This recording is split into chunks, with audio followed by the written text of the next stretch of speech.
The council chamber stretched so far that Sarah Chen could not see where it ended. Thousands of aliens sat in curved rows that spiraled upward like a massive stadium. Some had 4 arms, others had scales that glowed in the dark, and a few floated in tanks of purple liquid. Sarah had stopped trying to count how many different species filled the room. Her translator device buzzed in her ear, turning their strange languages into words she could understand. Sarah sat in the observation box with her small team of 5 humans. They were not allowed to speak. They were not allowed to vote. They could only watch and listen as the most powerful beings in the galaxy decided Earth's future. Ambassador Loxara stood at the center platform. She was from the Krill hegemony, one of the oldest and most respected species in the Galactic Collective. Her skin looked like polished silver, and her 3 eyes never blinked. She held a data pad that glowed with information about Earth. Members of the collective, Loxara began, her voice echoing through the chamber. We gather today to discuss the planet called Earth and its dominant species, humans. Our observation teams have studied them for 300 of their years. The conclusion is clear: they are primitive. Sarah felt her teammate Marcus tense beside her. She put a hand on his arm. Not yet, she thought. Wait.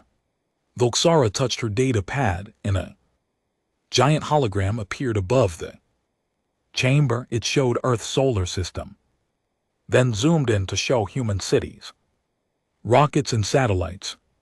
Observe their technology, Loxara continued. They still burn chemicals to achieve spaceflight. They have not mastered quantum entanglement for communication. Their fastest ships would take tens of thousands of years to reach even the nearest star. By our standards, they are children playing with fire. Murmurs of agreement rippled through the chamber. Some aliens made sounds that Sarah's translator could not interpret, but she understood the tone. They were laughing. There is more, Loxara said. They are not unified. Earth is divided into 196 separate nations. These nations compete with each other. They sometimes fight wars over resources and territory. How can we welcome a species into the collective when they cannot even achieve peace among themselves? A large alien with tentacles raised one appendage. What do you propose, Ambassador? Quarantine, Loxara answered firmly.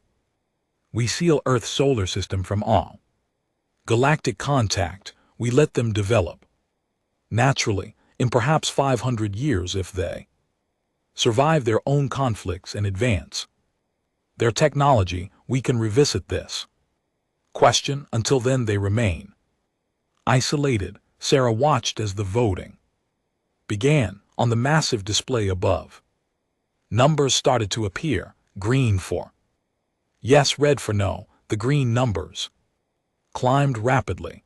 Out of 847 species in the collective, more than 700 had already voted for quarantine.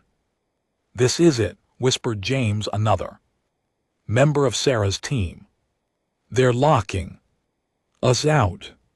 Sarah checked the small device on her wrist. She looked at her team. They all nodded. They had rehearsed this moment for 2 years. Every possibility had been considered. Every word had been practiced. But now that it was here, Sarah felt her heart pounding. The vote reached 793. Green, only 47 red. The decision was nearly final. Sarah stood up.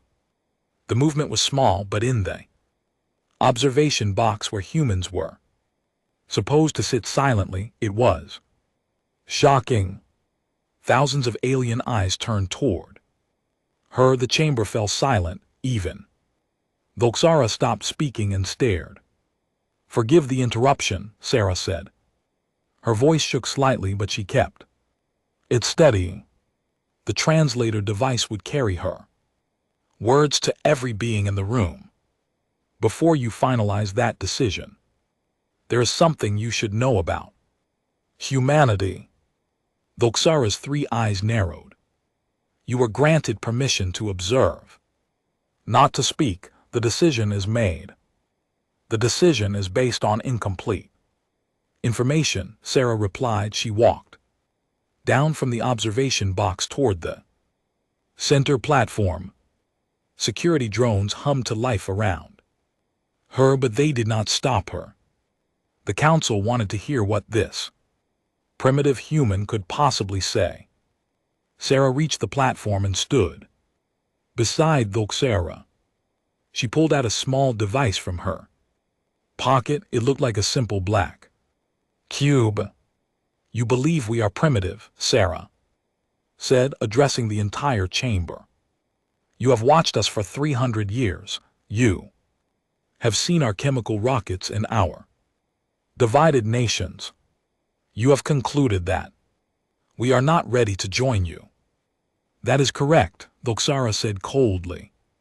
"You are right about what you saw," Sarah continued, "but you are wrong about what it means. You measured our technology by what we showed you. You never asked what we chose to hide." Sarah activated the cube. A new hologram exploded into existence above the chamber. This one did not show Earth's cities or primitive rockets. It showed something else entirely. Mathematical equations filled the air. 3-dimensional models of space-time, twisted and folded in ways that made several aliens gasp. Energy signatures pulsed in colors that should not exist. At the center of it all was a structure so complex that it seemed to exist in multiple dimensions at once. "What is this?" demanded a voice from the council. "This," Sarah said, "is the dimensional arc, and it is proof that humanity has never been as primitive as you believed." The chamber erupted into chaos. Aliens shouted in hundreds of languages. The translator in Sarah's ear buzzed, frantically trying to keep up. Xara stared at the hologram, her silver skin darkening with what Sarah had learned was a sign of shock. "Impossible," Xara whispered. "These equations, this technology, it would require understanding of dimensional physics that even we have not fully mastered." "We know," Sarah said quietly. "We have been working on it for 80 years. 80 years." Xara turned to face Sarah fully. "Your species only achieved space flight 70 years ago. You expect us to believe that you developed dimensional technology in secret while we watched you?" Sarah met her 3-eyed gaze steadily. "Yes, because we had to. Because in every future we calculated. Revealing ourselves too early meant either suppression or slavery. We learn from our own history. The strong do not always welcome the different. They often try to control it." Xara was silent for a long moment. Around them, the council chamber was still in chaos. Finally she spoke. "If what you show is real, then everything we know about humanity is wrong." "Not wrong," Sarah corrected. "Incomplete. You saw what we wanted you to see. We showed you chemical rockets because they were safe to show. We showed you divided nations because unity can be built in secret when the stakes are high enough. We showed you primitives because we needed time to finish what we started." "And what exactly did you start?" Xara asked. Sarah looked up at the hologram of the dimensional arc. "We started building a lifeboat because there is a storm coming. Ambassador, A storm that will destroy everything you have built, and we are the only ones who saw it coming. Council chamber fell silent. Every alien stared at Sarah Chen, the human who was supposed to be primitive, the human who had just revealed that everything they thought they knew was a carefully constructed lie. I think, Sarah said softly, you need to hear the rest of the story. The Galactic Council gave Sarah 1 hour to present her case. She stood at the center platform with her team around her. The hologram display had been expanded so every member of the council could see clearly. I need to start with a date, Sarah began. July 1947. A location called Roswell in the territory of New Mexico on Earth. Many aliens in the chamber shifted, even among the stars. The Roswell incident was known. It was often used as an example of human paranoia and primitive thinking. You know the story, Sarah continued. Something crashed in the desert. Human government said it was a weather balloon. For decades, many humans believed it was an alien spacecraft. Both explanations were wrong. Sarah activated a new hologram. It showed a desert landscape and a piece of twisted metal half buried in sand. But this metal was strange. It seemed to flicker, as if it could not decide whether to exist or not. What crashed at Roswell was not alien, Sarah said. It was human. It was a probe sent back through time from our own future. The council chamber erupted again. Time travel was considered impossible by most species. A few had achieved it in theory, but the energy requirements were too massive, and the paradoxes were too dangerous. Sarah held up one hand for silence. Time travel is forbidden under collective law. If humanity has broken this law, we didn't break it, Sarah interrupted. We haven't achieved time travel yet. But we will. The probe came from approximately 200 years in our future. It carried a message, and that message changed everything. She touched the display and a document appeared. It was written in English, but the translation systems made it readable to all species. The message was simple, Sarah said. It was a warning. In every timeline where humanity joins the galactic collective as a junior member, Earth is destroyed within 150 years. The destruction comes from an interdimensional war, a war that has not started yet, a war that you do not know is coming. The council was silent now. Every eye was fixed on Sarah.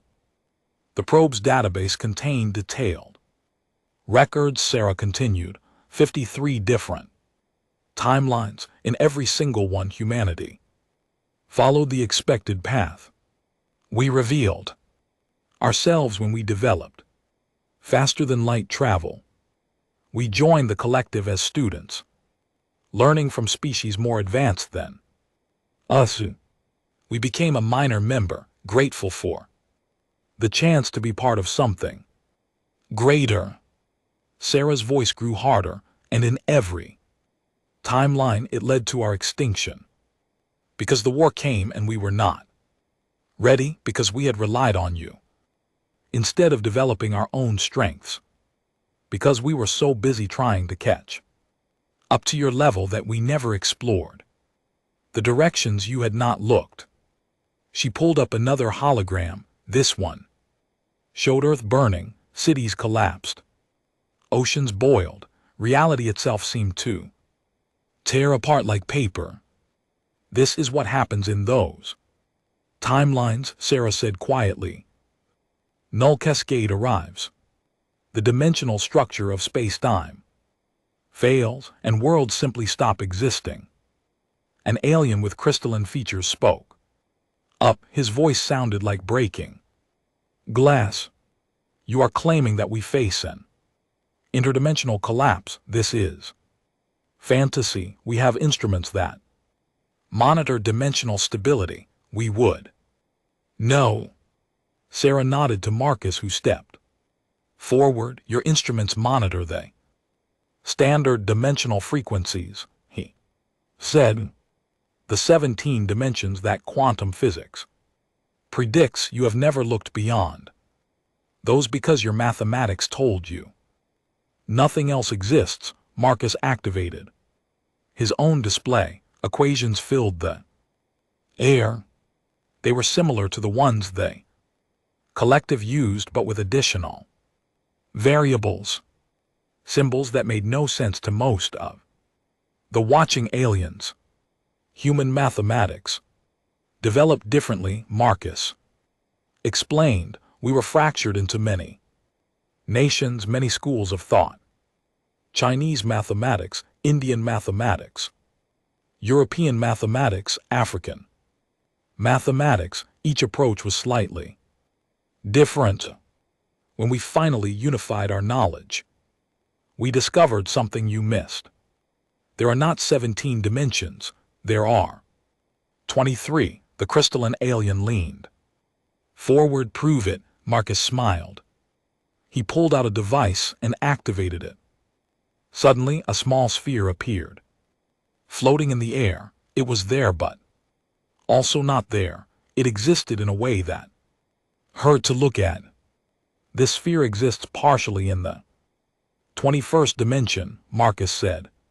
Your instruments cannot detect it because they are not calibrated for frequencies that your mathematics say should not exist.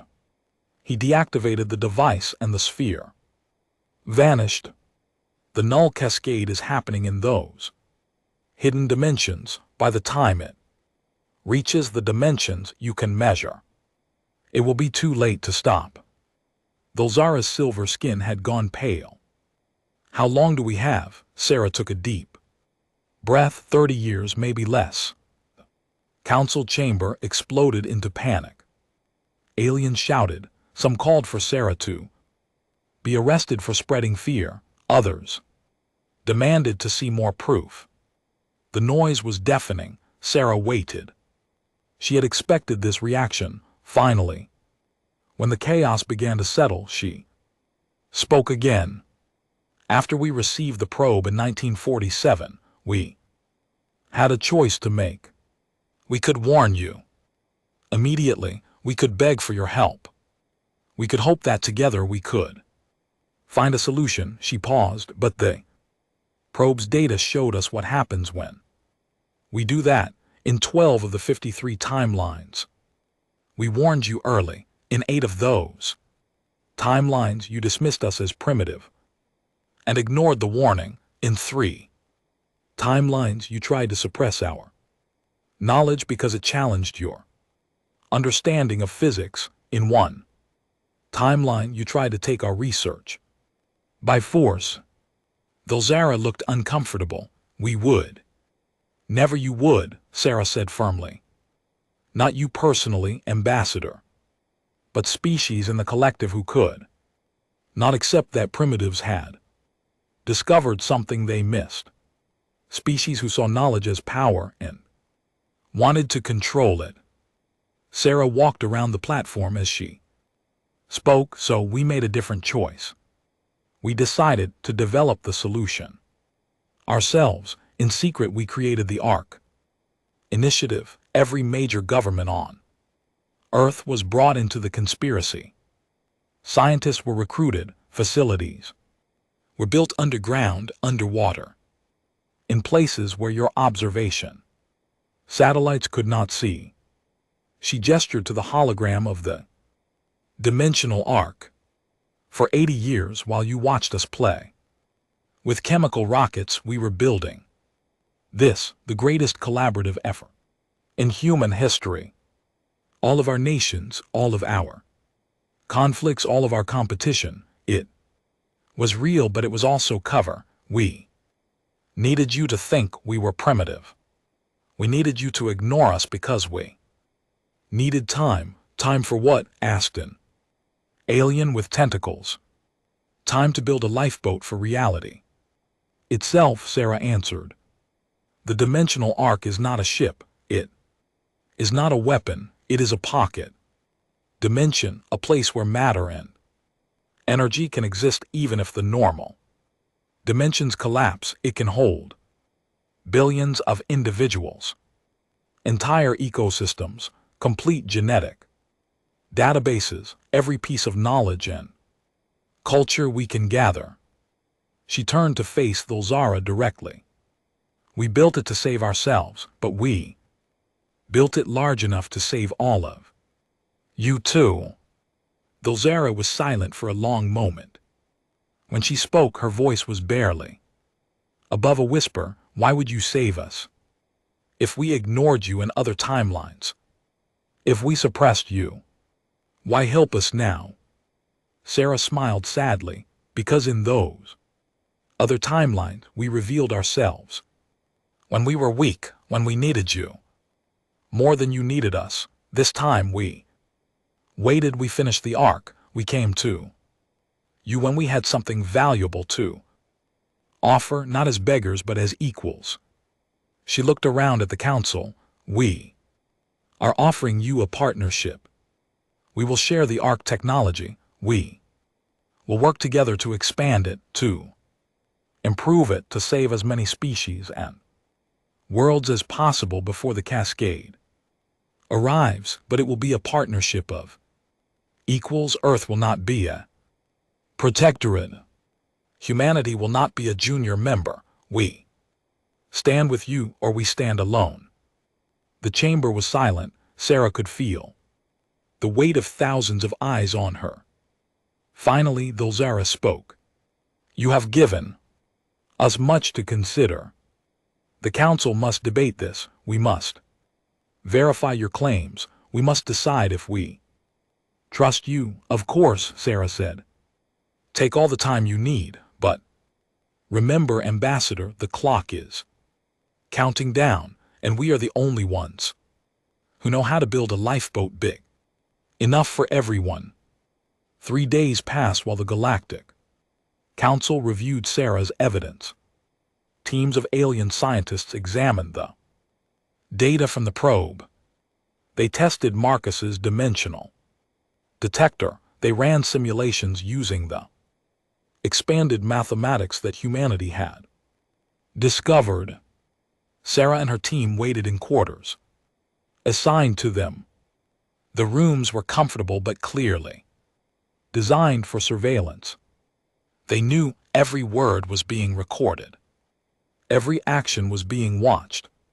On the morning of the 4th day, Thulzara came to their quarters personally.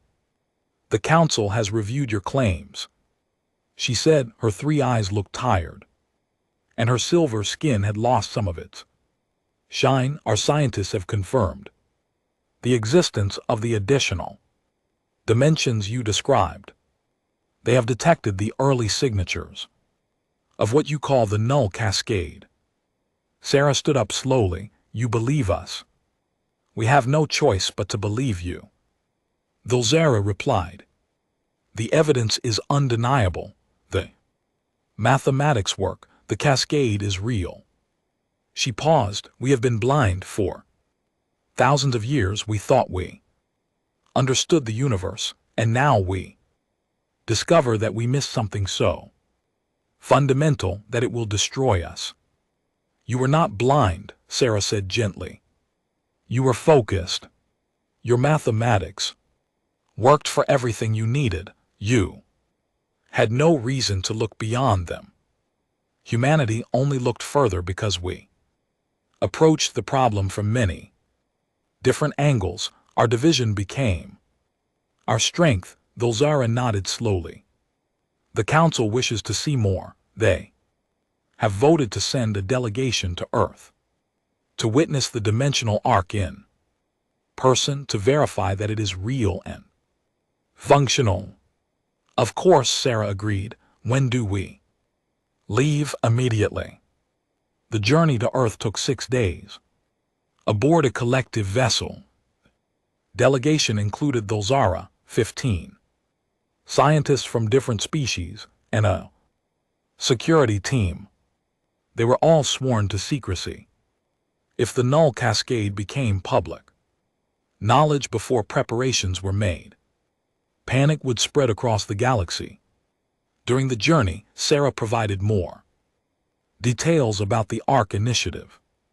She showed them records of human collaboration, secret meetings between governments that were publicly hostile to each other, scientists from rival nations working together in hidden facilities, resources diverted from military projects to fund the construction of the ARC. Your species managed to keep this secret for 80 years, asked one scientist. A being made of flowing energy contained in a suit. How is that possible when you are so divided? Because we had a common threat, Sarah explained. When humans face extinction, we can accomplish remarkable things. Besides, keeping secrets is something humans are quite good at. We have had practice. They arrived at Earth on a cloudy Tuesday. The delegation's ship did not land on the surface. Instead, it descended into the Pacific Ocean, diving deeper than any collective vessel had gone before. The pressure should have crushed any structure, but the ship's shields held. At a depth of 15 km, they reached a point where the ocean floor simply was not there. Instead, there was a shimmer in the water like heat waves rising from hot pavement. This is the entrance, Sarah said. ARC exists partially in normal space and partially in a pocket dimension. What you are seeing is the threshold. The ship passed through the shimmer and suddenly everything changed. The delegation stared in shock at what lay before them. The dimensional arc was vast beyond comprehension. It looked like a city, but also like a living organism, but also like a mathematical equation made solid. Structures spiraled in directions that should not exist. Chambers expanded into spaces larger than they should be able to contain. Lights pulsed in rhythms that seemed to exist outside of normal time. By the ancients, whispered Thulzara. It is real, Sarah smiled. Would you like a tour? They spent hours exploring the ARC. Sarah showed them the residential sectors where billions of individuals could live comfortably. She showed them the biological preservation chambers where complete ecosystems could be stored in stasis. She showed them the knowledge archives where the sum total of human culture and science was being recorded. But the most impressive demonstration came in a chamber that the delegation had not expected. Sarah led them to a large hall filled with transparent cylinders. Inside each cylinder was an animal, some the aliens recognized as extinct Earth species, others they had never seen before. This is our restoration project, Sarah explained. These are animals that went extinct on Earth in the past. We used preserved DNA to bring them back, not to put them back in the wild, but to prove that the ARC's biological systems work.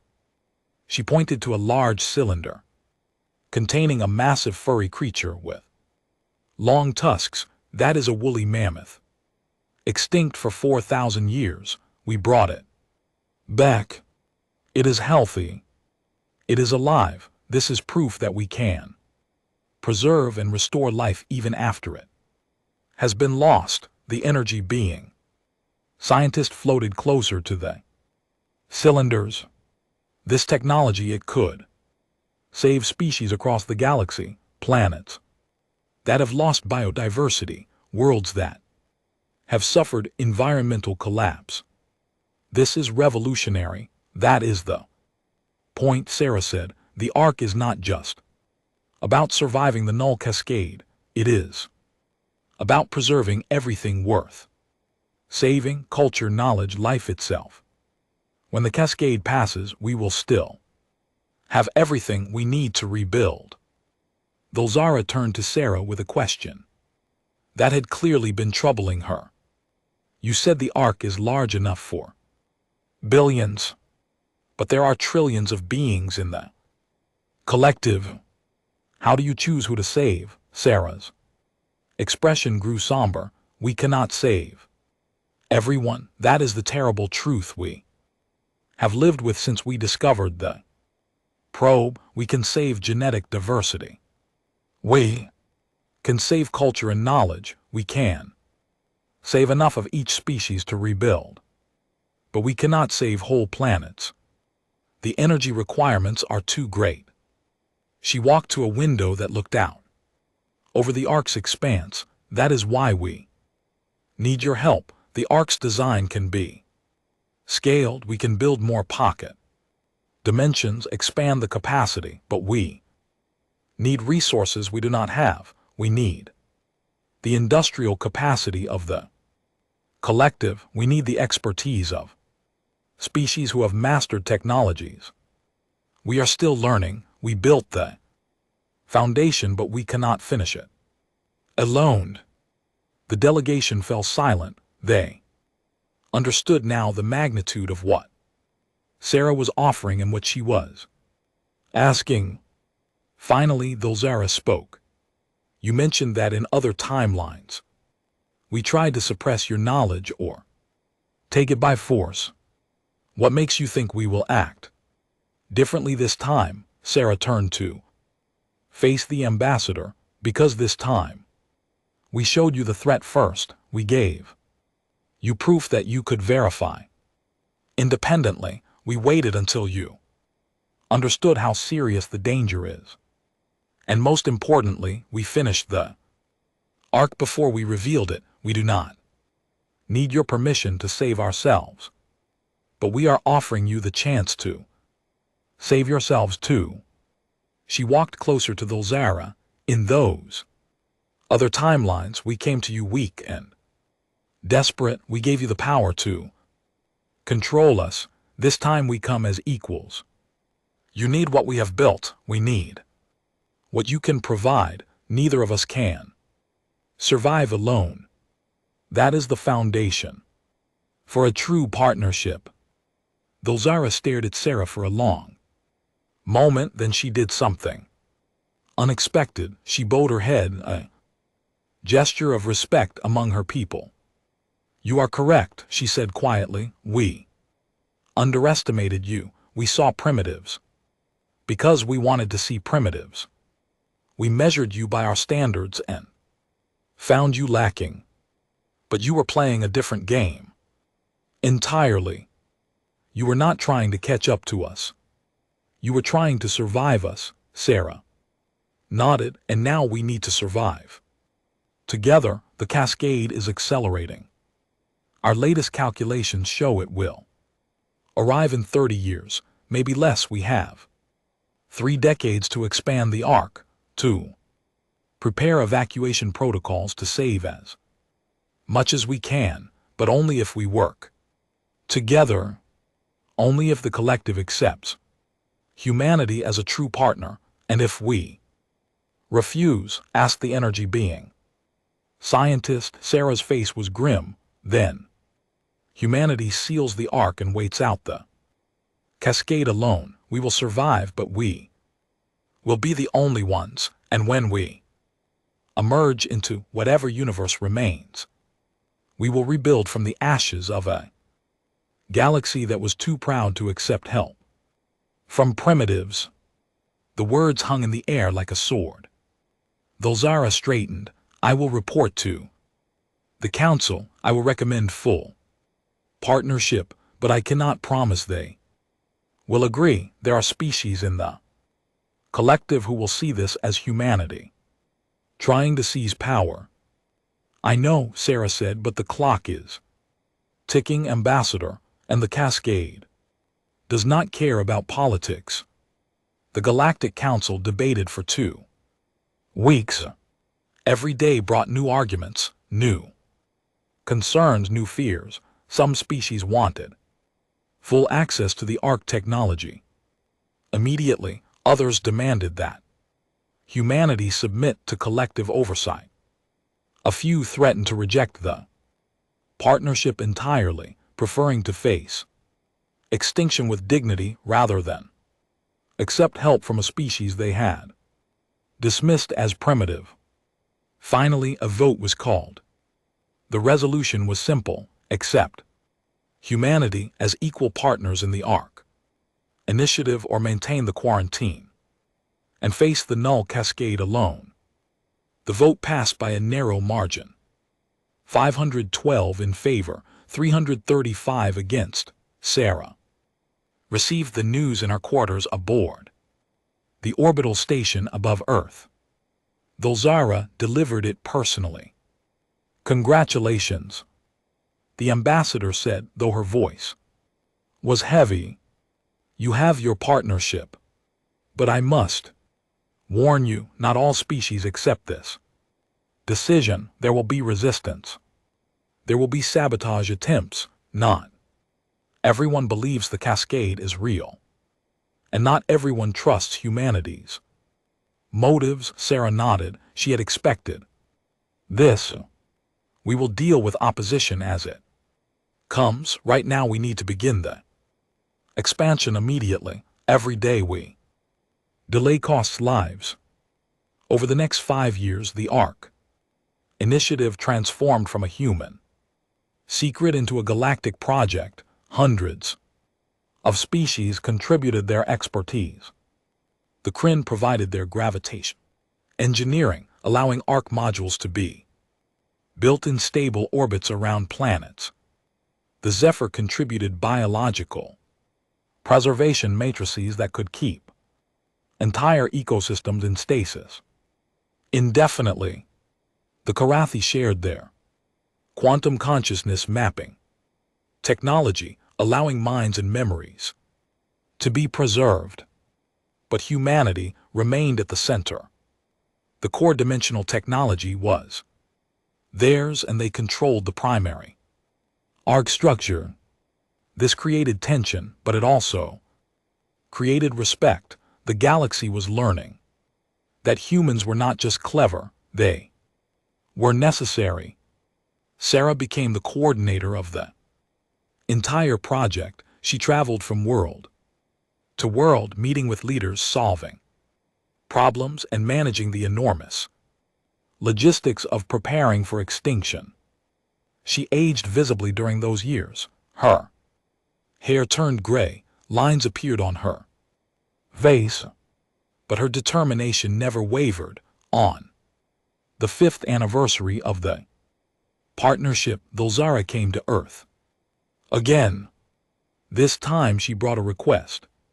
"The Sovereignty Pact wants to see the Ark," she said. "They represent 47 species who voted against the partnership. They claim the cascade is a hoax designed to give humanity control over the galaxy. If we can show them proof, real proof, perhaps they will join us." Sarah was hesitant. The Sovereignty Pact had been hostile from the beginning. Their leader, a massive creature called Vorn, who came from a species of conquerors, had publicly called humanity liars and manipulators. But Sarah also understood politics. Unity was fragile. Every species they could bring into the fold increased their chances of survival. "I will show them something," Sarah agreed, "but I need a promise from you first, Ambassador. What I am about to reveal is difficult, it is painful, and it must be kept secret from the general population. Can you ensure that?" Thulzara's 3 eyes studied Sarah carefully. "What are you going to show us?" "The truth about how many times we have already failed," Sarah answered quietly. The delegation from the Sovereignty Pact arrived 1 week later. Vorn towered over everyone, standing 4 m tall with armored plates covering his body and 6 arms that ended in claws. He radiated hostility and suspicion. "I do not believe in your cascade," Vorn announced as soon as he entered the Ark. "I believe you have created an elaborate deception to make yourselves important. Show me something real, or I will recommend that my people withdraw from all collective activities until this fraud is exposed." Sarah said nothing.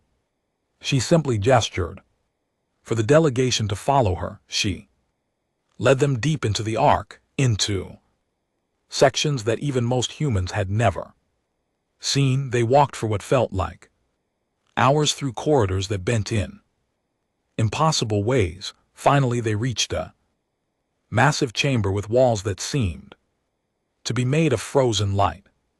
"This is the Memorial Hall," Sarah said softly. "It contains records from the probe that started everything. The probe from our future that warned us about the cascade." She activated a control panel and the walls came alive. Images appeared, three-dimensional and so realistic they seemed more real than reality itself. They showed cities burning, planets cracking apart, stars dying, and everywhere the same pattern of reality, tearing like fabric. "These are recordings from other timelines," Sarah explained. "Timeline where humanity did not build the Ark in secret, timelines where the cascade came, and we were not ready." The images changed. Now they showed humans, but these were not the humans standing before the delegation. These humans were different. Some wore strange uniforms, some spoke languages that did not exist in this timeline. Some had technologies that were subtly wrong, as if they had developed differently. "This is timeline 17, Sarah said, pointing to one set of images. "In this timeline, we revealed the cascade to the collective immediately in 1950. You dismissed us. You said our mathematics were wrong. When the cascade came, Earth was one of the first planets destroyed. Population 7 billion, all lost." She moved to another section. "This is timeline 23.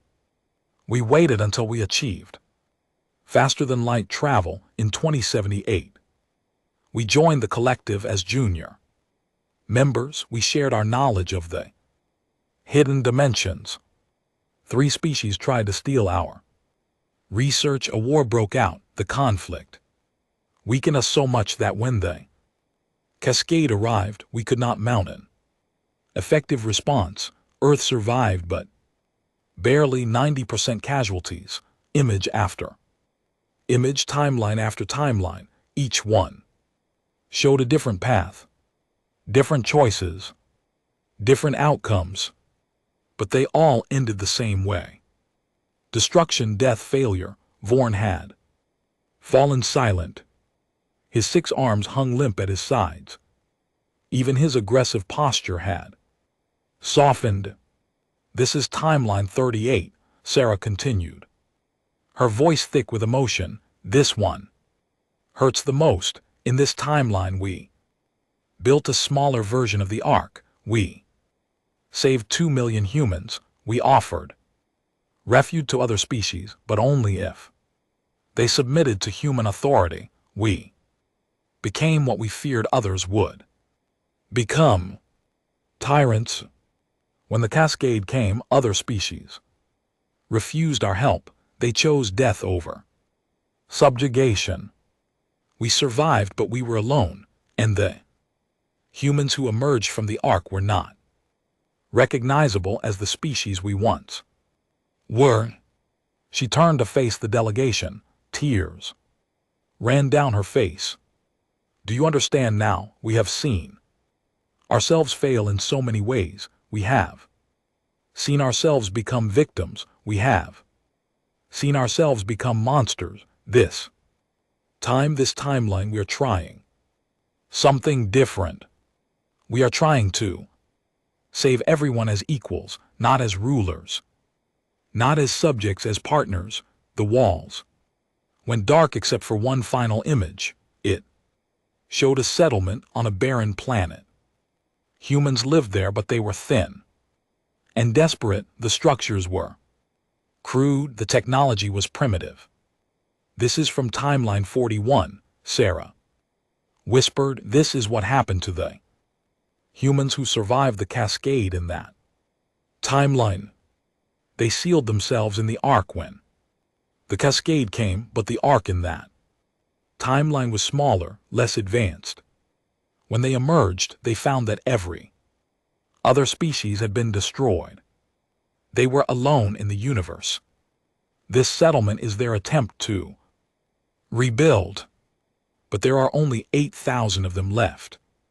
Not enough genetic diversity, not enough knowledge, not enough hope. She looked at Vorn directly. That is what we are trying to avoid. That is why we built the Ark large enough for everyone. That is why we need your help, not because we want power, but because we have seen what happens when we survive alone, and it is not a future worth living.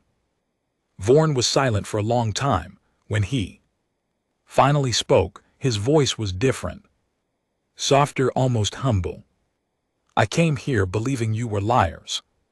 He said, I came here prepared to expose you as frauds, but this, he gestured at the dark walls, this is not fraud.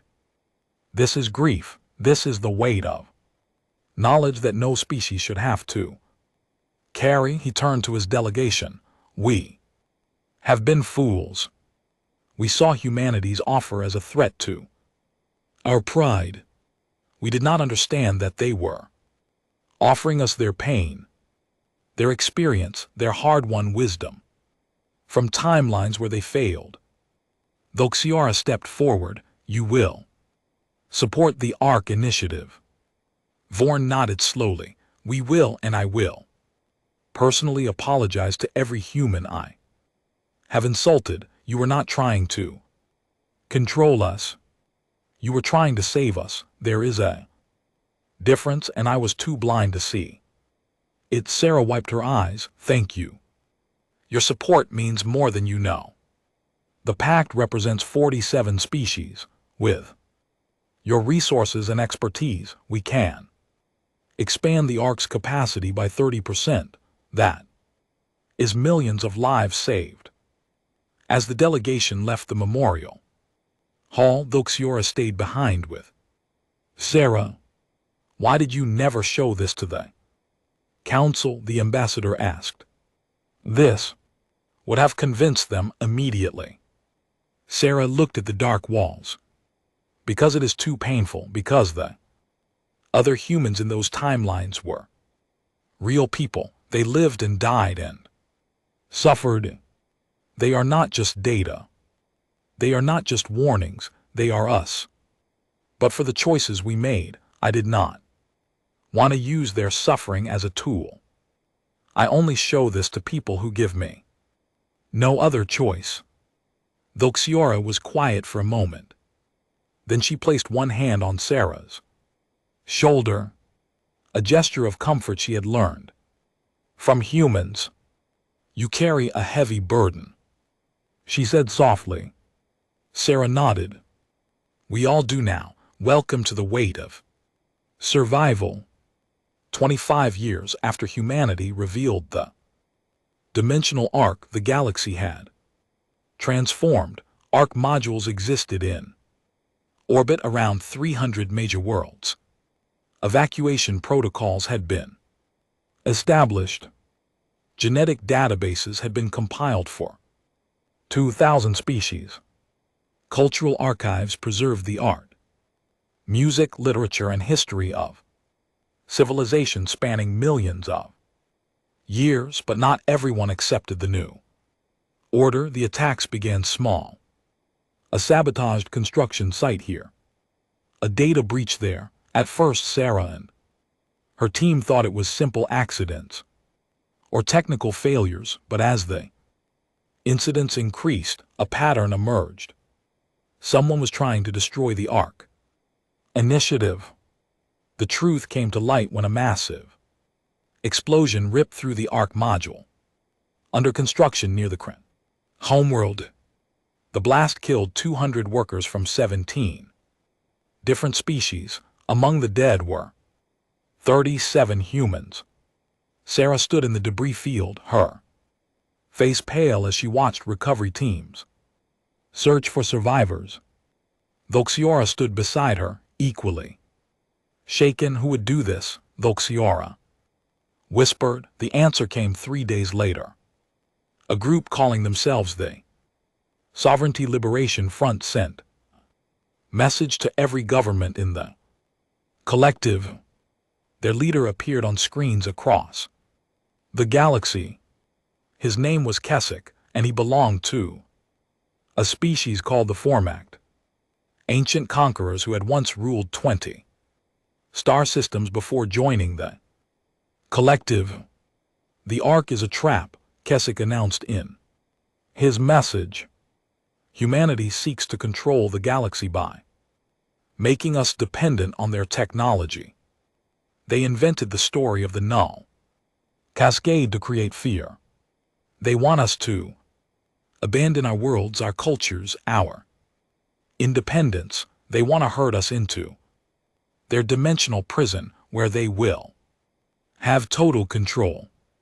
The message continued with calls for resistance. Keswick urged species to reject the Ark initiative. He claimed that ancient collective species should face whatever future came with dignity, not hide behind the technology of primitives. Within weeks, more attacks followed. Ark facilities were bombed, ships carrying construction materials were destroyed, scientists working on the project were assassinated. Liberation Front had support from extremists across multiple species. They saw the Ark as humanity's attempt to dominate the galaxy. Sarah called an emergency meeting with the Council security forces. She stood before them, exhausted and angry. We need to stop these attacks, she said bluntly. Every day of delay means fewer people we can save. Every destroyed facility reduces our capacity. These terrorists are not just fighting humanity, they are killing everyone. But the security response was hampered by politics. Some species were reluctant to act too harshly against the Liberation Front. Some secretly sympathized with their message. The investigation moved slowly while more attacks continued. Finally, the Liberation Front made their boldest move. They launched a direct assault on Earth itself. 50 warships appeared in Earth's solar system without warning. They came through hidden jump routes, avoiding all detection. Their target was clear: the primary Ark nexus hidden beneath the Pacific Ocean. If they could destroy it, the entire Ark network would collapse. Earth's defensive satellites activated immediately, but they were designed to handle small threats, not a full military fleet. The warships pushed through the outer defenses and descended toward the ocean. Sarah was in the command center when the attack began. Alarms screamed, displays showed the incoming ships. Her team scrambled to coordinate a response, but Earth had never built a military fleet. All their resources had gone into the Ark. We are defenseless, James said, his voice tight with fear. They will reach the Nexus in 7 minutes. Sarah stared at the displays. 7 minutes, 78 years of work, billions of lives depending on them, and humanity had no weapons capable of stopping 50 warships. Actually, she said slowly, we do have A defense we just never told anyone about it. She turned to her team. Remember, we have been building the Ark. For 80 years, we have dimensional technology that the galaxy is still learning. We can fold space.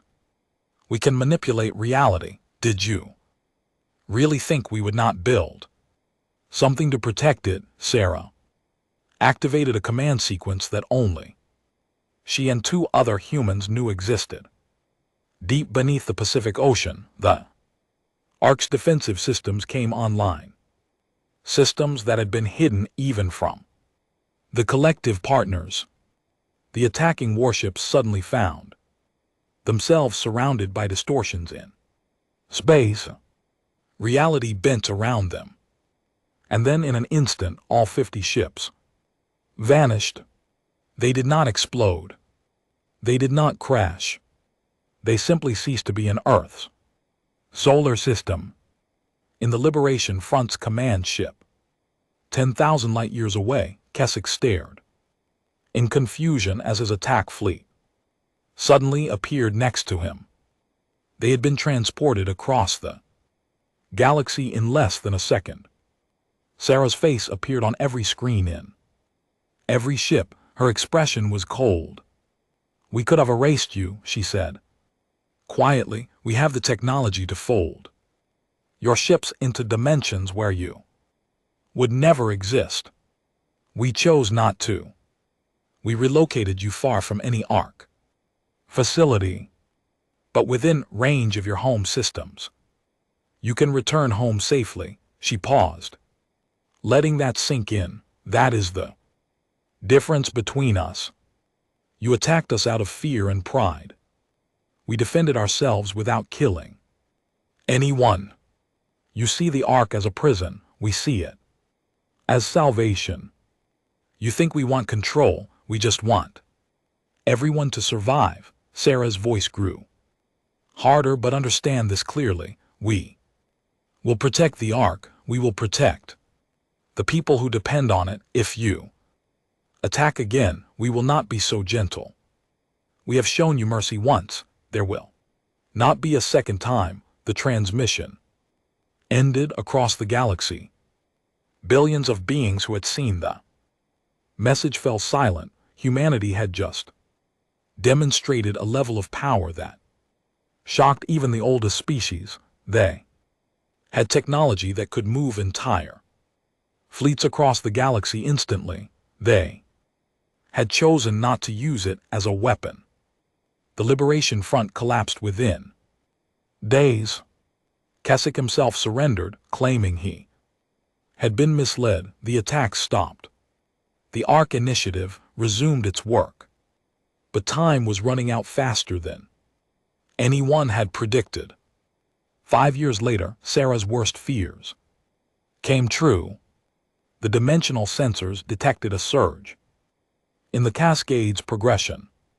The collapse was accelerating. Advanced modeling showed that it would arrive not in 5 years as planned, but in less than 1. "We are not ready," Zara said, staring at the data with horror. "We planned for 5 more years of construction. We can only save 60% of the target population now." Sarah nodded grimly. "Then we save who we can. We begin emergency evacuations immediately. Priority goes to children, genetic diversity, and knowledge preservation. We work until the last possible second." The final year was chaos. Ships moved constantly between worlds and Ark modules. Families were torn apart as lotteries determined who would be saved. Entire cities were abandoned as populations were relocated. Some species accepted their fate with calm dignity. Others rioted and fought. Sarah barely slept. She coordinated everything from the command center in the primary Ark. Every decision meant choosing who lived and who died. The weight of it aged her beyond her years. Her hair turned completely white. Her hands shook constantly. Marcus found her one night, staring at a display showing the approaching cascade. "You should rest," he said gently. "I will rest when everyone is safe." Sarah replied, "Or when the cascade takes me." Whichever comes first. The cascade arrived on a Tuesday. The sensors detected it at the edge of the galaxy. A wave of dimensional collapse that moved faster than light. It would reach the core populated regions in 72 hours. Sarah gave the order. "Seal all ARC modules. Begin final transfers. We are out of time." For 3 days, the galaxy watched reality die. Stars simply stopped existing. Planets vanished as if they had never been. Entire civilizations disappeared. In silence, the cascade did not burn or destroy. It just erased, removing matter from existence as the dimensional foundation collapsed. Inside the ARC modules, billions of refugees watched through sensors as their home worlds died. The grief was beyond words. Species that had existed for millions of years saw everything they had built disappear in moments, but the ARC held the dimensional barriers that humanity had designed remained stable. The pocket dimension stayed intact even as normal spacetime failed around them. Sarah stood in the primary command center with Telzara beside her. They watched as the cascade passed through the sector where Earth had been Sarah's home world, the planet where humanity had evolved, where they had built their first cities and fought their first wars. "Gone. I am sorry," Telzara whispered. Sarah nodded, tears streaming down her face. "It is okay. Earth died, but humanity lives. That is what matters." The cascade took 3 months to pass through their entire region of space. When it finally faded, the sensors showed a universe transformed. Where billions of stars had existed, there was now mostly emptiness. A few scattered systems remained, protected by random dimensional anomalies, but 90% of the galaxy had simply ceased to exist. Inside the ARC, life went on. 2,000 species from across the galaxy lived together in the pocket dimensions. It was crowded. It was difficult. Different species had different needs, different cultures, different ways of thinking, but they were alive. Sarah stood before the combined council of survivors. She was old now, 73 years since that first day when